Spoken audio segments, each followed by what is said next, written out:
నమస్తే, నేను Keshav. Welcome to Suman TV. ఆంధ్రప్రదేశ్లో రాజకీయాలు కాకరేపుతున్నటువంటి పరిస్థితి. అధికార పార్టీ వర్సెస్ విపక్షం ఒకవైపు అయితే, మరోవైపు నుంచి అన్న వర్సెస్ చెల్లి రాజకీయం కూడా పతాక సన్నివేశాన్ని ఆవిష్కరిస్తుంది.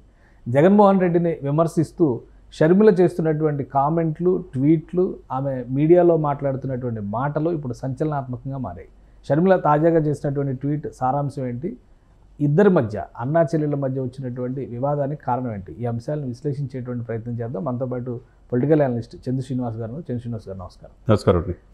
షర్మిల గారు మాట్లాడిన ప్రతిసారి రాజకీయ అంశాల కంటే కూడా అన్న వర్సెస్ చెల్లి అనేటువంటి కాంబినేషన్ ఈ మధ్య కాలంలో ఎక్కువ అవుతుంది. రాజశేఖర రెడ్డి గారు పుట్టినరోజు దగ్గర నుంచి చూస్తే అధికారికంగా వైఎస్ఆర్సీపీ నిర్వహించకపోయినా కాంగ్రెస్ పార్టీ మాత్రం ఘనంగా నిర్వహించడం, కాంగ్రెస్ రాష్ట్రాల ముఖ్యమంత్రుల్ని తీసుకొచ్చి ఈ సమావేశంలో పాల్గొని వైఎస్ఆర్కి అసలు లెగసీ వారసురాలు నేనే అని చెప్పే ప్రయత్నం చేసినప్పటి నుంచి కూడా ఇద్దరి మధ్య, రెండు పార్టీల మధ్య గ్యాప్ బాగా పెరిగిందని అనుకోవాలా? 100% ఇది పతాక స్థాయికి చేరింది అనుకోవాలా. ఆమె అన్న మాట సిగ్గు మాజీ ముఖ్యమంత్రి జగన్ గారు అసెంబ్లీకి ప్రధాన ప్రతిపక్ష హోదా ఇస్తేనే అసెంబ్లీ అడుగు పెడతానటం అవివేకం ఏంటిది అని చెప్పేసి ఆమె మాట్లాడిన తీరు చూస్తే అండి, నిజంగా ఈ మధ్యకాలంలో ఎవరు పవన్ కళ్యాణ్ గారు కావచ్చు, చంద్రబాబు గారు కూడా ఈ విధంగా మాట్లాడారు. ప్రతి పదం, ప్రతి లైన్ కూడా చాలా ఆమెకి తీవ్ర అన్యాయం జరిగినట్టుగానే ఆ భావనతోనే మాట్లాడారు. పిరికితనం, చేతగానితనం, అహంకారం ఈ మూడు కలిస్తే జగన్ అని చెప్పి ఆ మాట్లాడింది. వ్యక్తిత్వాన్ని విశ్లేషించింది. దాంతోపాటు మోసం చేయటం జగన్ నైజం అంది. అంటే చెల్లెళ్ళకి కూడా న్యాయం చేయరు బాబాయ్ విషయంలో అని డైరెక్ట్గా చెప్పటమే. దీనికి తోటి అసెంబ్లీలో మీకు ప్రధాన ప్రతిపక్ష హోదా ఎట్లా ఇస్తారు?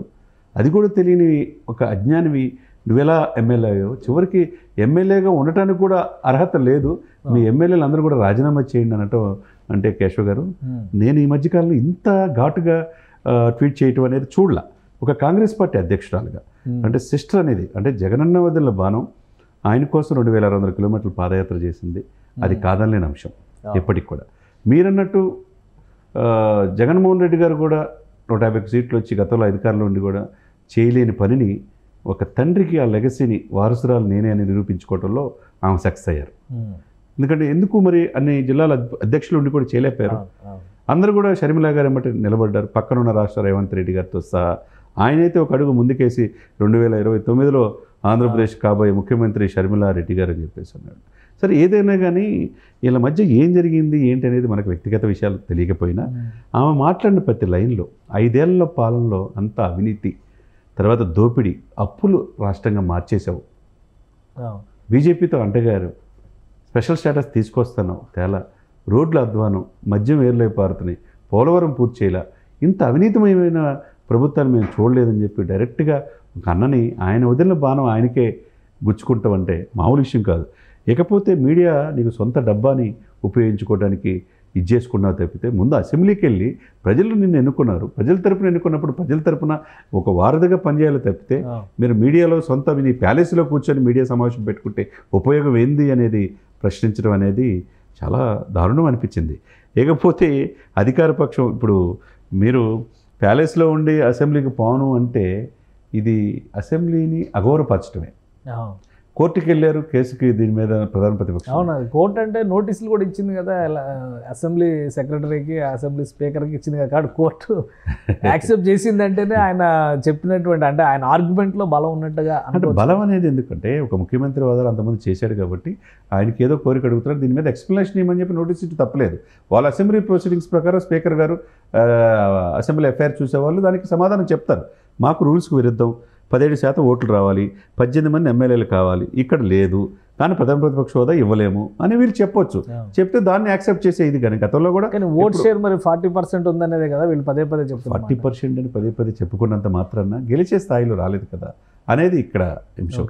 దీంతోపాటు మీరు రాజీనామా చేయండి అని స్ట్రైట్గా చెప్పటం, మీరు ఈ పదవికి పనికిరారు. పోలిక చెప్పారు, బడికి పోను అన్న పిల్లాడికి టీసీ ఇచ్చి ఇంటికి పంపిస్తారు, పని చేయను అన్న పని దొంగని ఉద్యోగులను తీసి ఇంటికి పంపిస్తారు, ప్రజా సమస్యల మీద మాట్లాడడానికి అసెంబ్లీకి ఎన్నుకుంటే అసెంబ్లీకి వెళ్ళకపోతే ఏం చేయాలి అనేది ఆమె రైజ్ చేసిన క్వశ్చన్. డెఫినెట్గా ప్రతి లైన్లో చాలా ఆవేదన పూరితో, అంటే వీళ్ళ మధ్య ఆమెకి ఏమన్యాయం జరిగిందో మనకు తెలియదు, కానీ వాళ్ళిద్దరూ ఏదైనా కానీ రాజశేఖర రెడ్డి గారి బిడ్డలు, జగన్మోహన్ రెడ్డి గారు కావచ్చు, షర్మిల గారు కావచ్చు. కానీ ఒక పార్టీ అధ్యక్షురాలుగా ఆమె మాట్లాడిన ప్రతి లైన్లో ఒక అన్న మీదనే కాకుండా ఒక ముఖ్యమంత్రిగా 5 సంవత్సరాలు చేసావు, నువ్వేం చేసావు, అడుగడుగున అహంకారంతో నిండిపోయింది, పిరికితనంతో వ్యవహరించావు, రాష్ట్రానికి ఏం. కానీ లాస్ట్ టైం కూడా ఇలానే ఏదో ప్రెస్ మీట్లో మాట్లాడితే చంద్రబాబు నాయుడు గారు చెప్పిన మాటలన్నీ షర్మిల గారు మాట్లాడుతున్నారు, చంద్రబాబు నాయుడు చేతల్లోనే ఇప్పుడు ఆమె రాజకీయం నడుస్తుందని విమర్శిస్తున్నారు. వైసీపీ వాళ్ళు అన్నారు, మంత్రులు నాయకులు అంటే ట్రోలింగ్స్ చేస్తారు, ఆమె వ్యక్తిగత అన్నం కూడా చేశారు, పాపం అవును అనేక రకాలు చేశారు. ఇప్పుడు ఈ స్టేట్మెంట్ కూడా చంద్రబాబు నాయుడు గారికి అనుకూలంగా ఉన్నట్టుగానే చూడాలి. ఇప్పుడు ఆమె ఇచ్చింది కదండి, ఆమె ఇచ్చి ఆయన అన్నలో ఉన్న భావాల్ని, అన్నలో ఉన్న ఇదిని, పిరికితనాన్ని ఏకరువు పెట్టినట్టుగా ప్రజలకు తెలియజేసినట్టుగా ఉంది తప్పితే ఇదెవరు స్క్రిప్ట్ రాస్తే రాసేది కాదు. ఒక పార్టీ అధ్యక్షురాలుగా, కాంగ్రెస్ పార్టీలో 100 సంవత్సరాల పైన చరిత్ర ఉన్న పార్టీ అధ్యక్షురాలుగా ఆమె ఇదిలో వచ్చిందే తప్పితే ఇదెవరు ప్రేరేపితమైంది కాదనేది స్పష్టంగా మనకు అర్థమవుతుంది. వైసీపీ నాయకులు అధికారికంగా దీని మీద రియాక్ట్ అయ్యే ఛాన్సెస్ ఉంటాయా? అవుతారు, డెఫినెట్గా అవుతారు.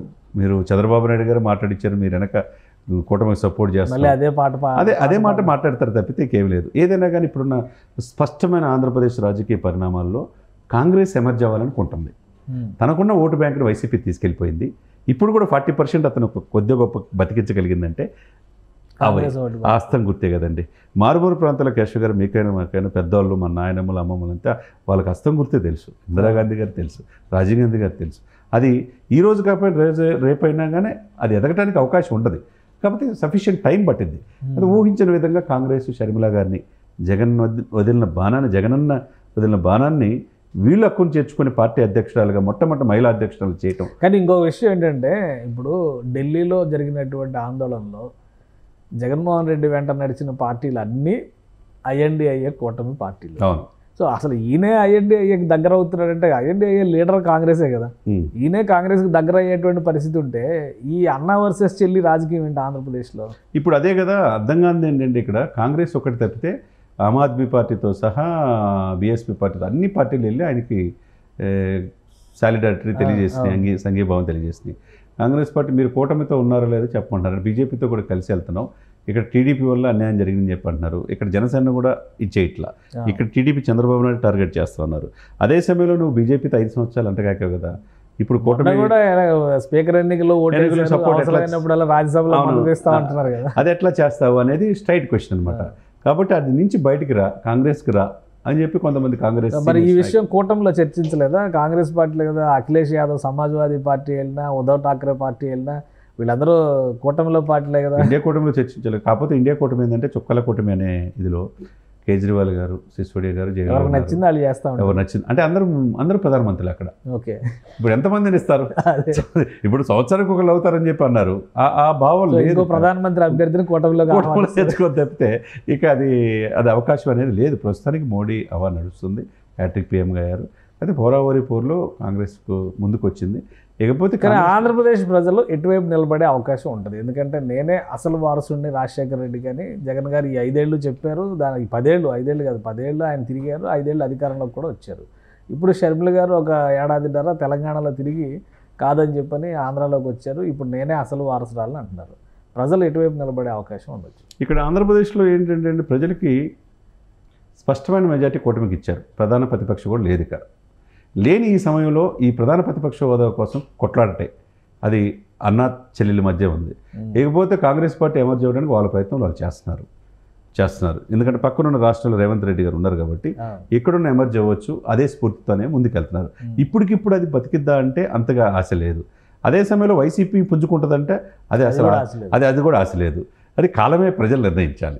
రైట్. థ్యాంక్ యూ చంద్ర శ్రీనివాస్ గారు. ఇది ఆంధ్రప్రదేశ్లో రాజకీయంగా చూస్తే కనుక విపక్షంలో రాజుకున్నటువంటి రాజకీయం ఎవరిది పై చేయి అని చెప్పడం కోసం జరుగుతున్నటువంటి ప్రయత్నంగా, అలానే వైఎస్ఆర్ లెగసీ ఎవరి సొంతం అనేటువంటి ప్రయత్నాల్లో భాగంగానే వైఎస్ఆర్ కాంగ్రెస్ ఆడుతున్నటువంటి రాజకీయ పోరాటంలో ఈ చర్చ నడుస్తుంది. కానీ కూటమి వైపు బలమైనటువంటి తీర్పు ఇచ్చినటువంటి నేపథ్యంలో అన్నా చెల్లెల మధ్య జరుగుతున్నటువంటి ఈ డిస్కషన్స్, ఈ మాటల తోటాలు పేలుతున్నటువంటి విధానం మాత్రం రాజకీయాలని కాకరేపుతున్నటువంటి పరిస్థితి కనిపిస్తుందని చంద్ర శ్రీనివాస్ గారు అంటున్నారు. ఇది స్పెషల్ డిస్కషన్. Keep watching.